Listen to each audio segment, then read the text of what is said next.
I want to start a little more personal because this is a topic that affects us all so directly. It has been enormous progress. There is all incredible peril. You're devoting your life to climate and our environment. How do you feel about where we are right now personally? How does it affect you as a human being? We have very little time to get something very big done. So there are days when I'm overwhelmed. But then I see that these issues that I work on, nature, pollution, and yes, climate, that they are ever more central to everyone's agenda. They're on the front pages of the newspapers. They are in the voting booths. They are in the school cafeterias. They are in the prime minister's offices. They are on CEOs' agendas, and they are certainly on activist and scientist agenda.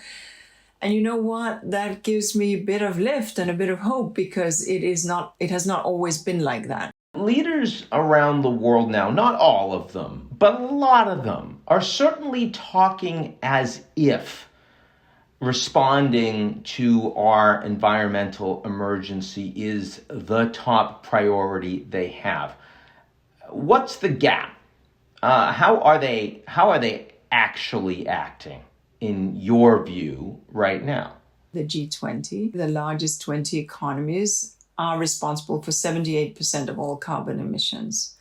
So if these 20 countries make the requisite shifts, frankly, we are out of the climate crisis, provided we provide fair finance to those where in many countries, and as you know, UNEP and my headquarters, I'm on the road right now, but my headquarters is in Nairobi. We have many neighboring countries where you have 20, 30, 40% access to energy. So they need to expand their energy productivity and network, and they need to do it with a non-polluting energy source. So also financing need to be on the table. But so you're asking what is the gap between fine words and fine deeds? When we add all of this up, as you will have seen in the news, we are heading towards a 2.7 degree temperature increase, Celsius. Centigrade. Yes. Centigrade by the end of the century, 2100. That is a situation we cannot fathom. And so therefore taking action is needed, and that is what we're pushing for. If we include what is called the conditional elements of these, i.e. where poorer countries saying, okay, yeah, we can do that if we have the technology or if we have the financing that was promised, then it will take us down to, I think it's 2.3 or thereabouts. So still not where we want to be. In the IPCC, which is the International Panel on Climate Change, which we host. They put out this massive report from the entire world saying, here's where we are right now, here's where we're going. There are 5 scenarios. One takes us way out to, 7-8 degrees. And the most optimistic scenario takes us, past 1.5, hitting 1.7 at around 2070, at which point we bend the curve because we have made this stretch. We've dealt with the 3 big sectors, transport, energy, and buildings and construction, and we brought down our energy and CO2 emissions. So that's where we need to get to, and that's what the Climate COP 26 will be focused in on. Now, right now, there are a lot of headlines around gas prices in the U.S. are as high as they've been in a decade, rolling blackouts, Lebanon out of electricity, the Chinese with shortages everywhere, and saying as a consequence, okay, we need to produce more coal right now. Can we have capitalism as it exists today? Is it compatible with an optimistic path in how we respond to climate? 2 things. We cannot have capitalism in a collapsed world, first of all.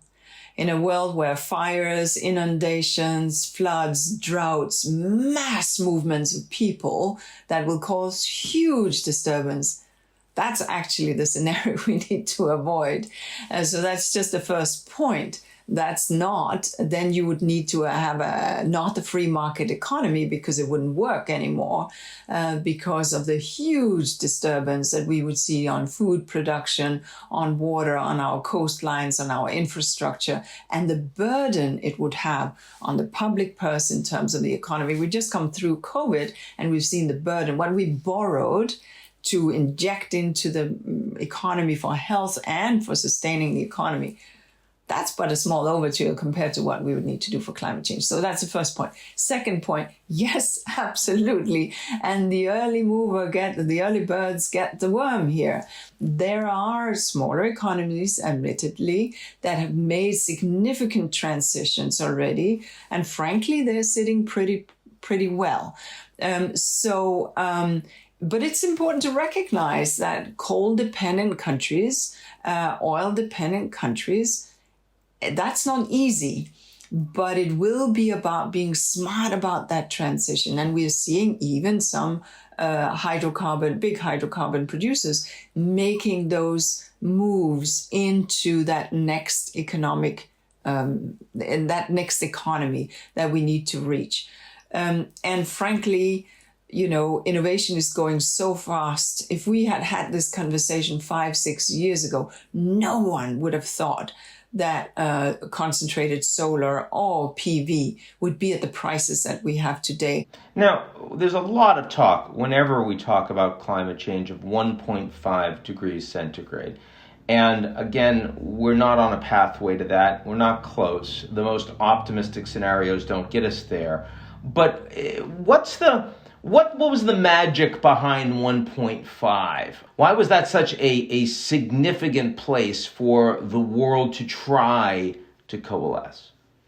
I think because over 30 years, the IPCC, this panel of climate scientists, have told us with ever greater precision what most of us, can survive at in terms of the world as we know it.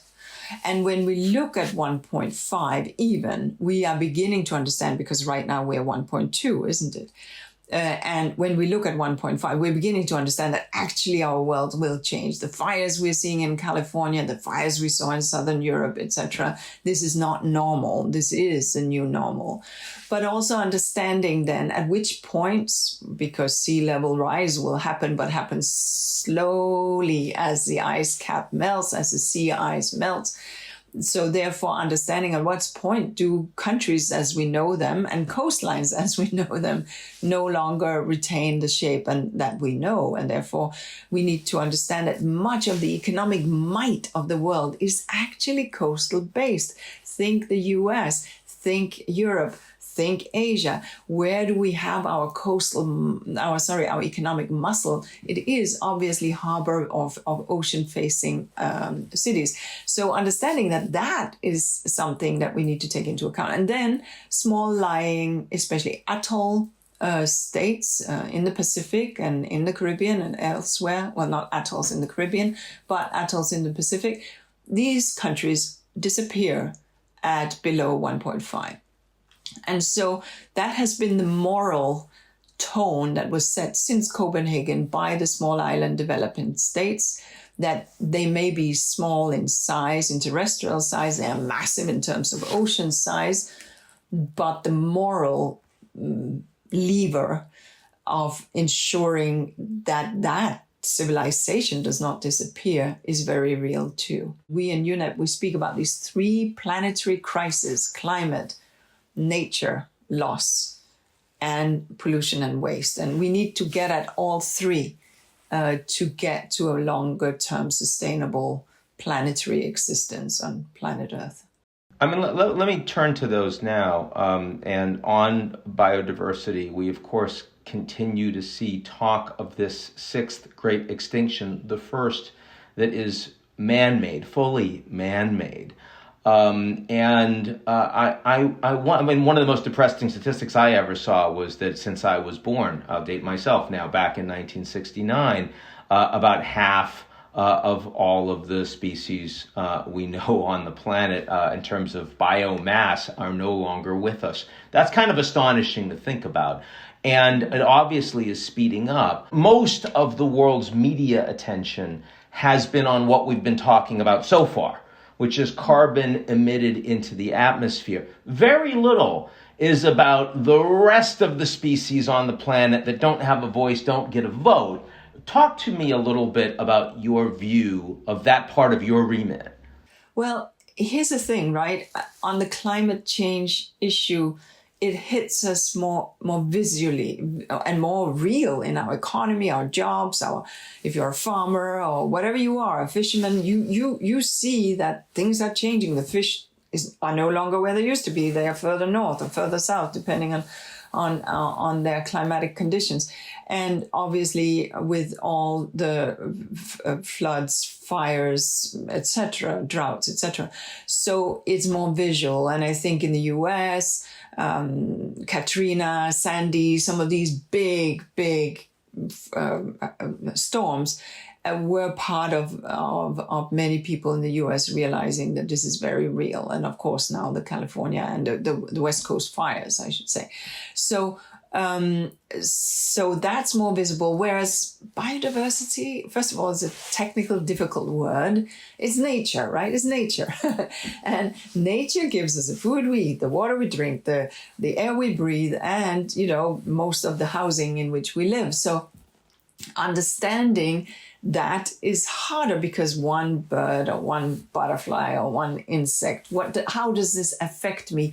But nature is this amazing system where a species nests in one, eats another, migrates to live in a third, etc. So it's very interdependent. Each species woven in to the web of life to the rest. And we take it for granted. It pollinates our crops.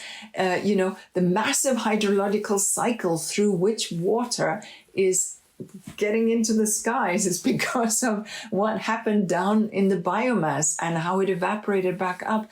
These things where we assume that rain will follow, season will follow season, rains will come when they're supposed to be, and harvest will follow harvest, and the birds and the bees will do their job. This is not something we can assume is there. And when we are interfering with nature, we have altered 76% of the terrestrial surface, the land surface of our planet, and 80% of the sea bottom, if you like, by our activities, by our fishing and by our agriculture. Now, we all need to eat, so don't get me wrong, but we need to make sure that our interaction in agriculture is nature positive. We have fragmented and converted so much land that nature is being squeezed into little corners. Are you optimistic with the technological fixes that are starting to come into play when we talk about biodiversity, about the genetically modified crops, about, sort of gene mapping and tweaking of some of the species that are on the planet? Some of these are indeed part of the negotiations under the convention that the US has yet to ratify. But most countries have done so. And technology clearly will form a part of this, but as will just smart farming methods. We can do a lot. The 2 billion hectares of degraded land. Do we need to continue to encroach into tropical forest areas, or should we invest in the degraded lands to make them part of the working landscapes that feeds us? And all of this, and of course how we produce it. We don't need necessarily spatial expansion. We can do vertical expansion and thereby use technology. There are many solutions that are abound, and it is entirely possible to feed this world with good diets while still ensuring that nature provides us what we expect it to provide and what we will need for it to provide. When I was a kid, I also remember the hole in the ozone and it was very immediate. It was very targeted. It wasn't a huge part of the global economy. And in relatively short order, everybody mobilized, did something about it. We don't talk about it anymore. And part of the challenge with climate is, as we've been discussing today, it's everything. It's interconnected. It's hard to know even where to start. No, it is hard to know where to start. And but I think we have started. Do I think we started too late? Yes, of course. This is COP26. It's actually 27 years. That's more than a quarter of a century. That's completely not okay. And I'll tell you, in the early COPs, because I was there, I was one of the voices that I don't talk about adaptation. I don't want to talk about adaptation in any way. Why? Because we knew what to be done. So to adapt was to accept that it was going to happen, right? Now I'm on the forefront of saying we need financing for adaptation. So yes, we are too late, but at least it is happening and at least we are moving. And so we are on that climate effort now, and we just have no alternative but success. Inger Andersen, thank you so much for joining us on GZERO World. It's a pleasure.